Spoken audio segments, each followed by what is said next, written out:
प्रधानमंत्री जी ने हमेशा प्रसंस्करण के क्षेत्र में ईज ऑफ बिजनेस को बढ़ावा देने का कार्य किया। जिस तरीके से अलग अलग खाद्य पदार्थ जो हम लोग की पुराने समय से पहचान रहे हैं, बट संभवतः कहीं ना कहीं वो पहचान उनकी लुप्त होती जा रही थी। मिलेट्स को लेके, श्री अन्न को आज प्रधानमंत्री जी की वजह से देश में ही नहीं दुनिया में पहचाना जा रहा है। और मैं बिहारी हूं, इसलिए मुझे ज्यादा गर्व होता है जब मखाना, जिसका सबसे ज्यादा उत्पादन मेरे राज्य से होता है, आज मखाना को जिस तरीके से प्रधानमंत्री जी ने वैश्विक स्तर पर पहचान दिलाने का कार्य किया। मखाना बोर्ड का गठन करना ही अपने में दर्शाता है कि ये तमाम चीजें जो कहीं ना कहीं विलुप्त हो रही थी, प्रधानमंत्री जी ने उसको वैश्विक बाजारों तक पहुंचाने का कार्य किया।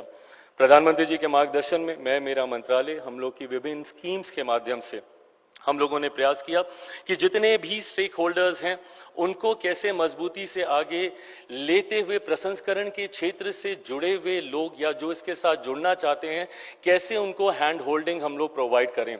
माइक्रो एंटरप्राइजेस से लेकर लार्ज एंटरप्राइजेस तक की अलग अलग स्कीमों के माध्यम से, भले वो पीएमएफएमई की स्कीम हो जिसके कई बेनिफिशियरीज भी आज यहाँ पर मौजूद हैं, उस स्कीम के माध्यम से गांव देहात में रहने वाले युवक युवती जो प्रसंस्करण के साथ जुड़ना चाह रहे हैं उनको कंप्लीट हैंड होल्डिंग प्रोवाइड करते हुए उनको एक एंटरप्रेन्योर बनाने का हम लोगों ने प्रयास किया।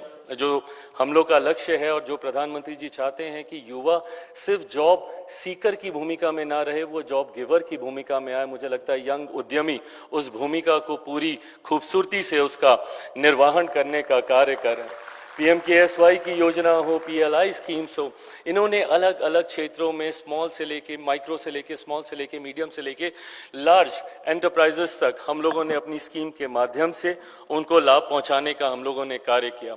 निरंतरता में जो साथ हम लोग को केंद्र सरकार का मिला, इस बार के बजट में जिस तरीके से इरेडिएशन यूनिट्स की ये कंसर्न हम लोग का लंबे समय से रहा है, पोस्ट हार्वेस्ट लॉसेस को लेकर, जिस तरीके से उत्पादन के बाद खाद्य पदार्थ और खास तौर पे जो पेरिशेबल फूड आइटम्स होते हैं, फ्रूट्स हों, वेजिटेबल्स हों, जिस तरीके से वो खराब होते हैं उसको कैसे लंबे समय तक फ्रेश रखा जा सके, उसके लिए इरेडिएशन की ये टेक्नोलॉजी, नई टेक्नोलॉजी आई जिसका इस बार के बजट में वित्त मंत्री जी ने इसकी घोषणा की। 50 नए हम लोग इरेडिएशन यूनिट्स हम लोग लेकर आ रहे हैं, जिसमें से 14 हम लोग ऑलरेडी सैंक्शन कर चुके हैं। धीरे धीरे 50 के 50 आपको धरातल पर दिखेंगे। खाद्य गुणवत्ता से किसी तरीके का समझौता हमारी सरकार नहीं करेगी, इस बात को लेकर भी हम लोग उतने ही कमिटेड हैं। उसके लिए 100 फूड टेस्टिंग लैब्स हम लोग नए लेकर आ रहे हैं जो कि across the length and the breadth of the country उसको एस्टैब्लिश किया जा सकेगा ताकि खाद्य पदार्थों की गुणवत्ता की जांच पूरी तरीके से हो सके। इन तमाम प्रयासों की वजह से जिस तरीके से प्रसंस्करण के क्षेत्र ने अपने आप को मजबूत किया है, दिस इज द रिजल्ट। अब उसके रिजल्ट भी धीरे धीरे दिखने लगे हैं। मैं संक्षेप में कुछ डेटा आप लोगों के साथ साझा करना चाहूंगा। The gross value added of India's food processing sector has risen from 1.3 lakh crore in 2013-14 to 2.24 lakh crore in 2023-24. It now accounts about 1.39% of the total GVA, contributes about 8.8% of the manufacturing GVA, and about 8.39% of the agriculture GVA.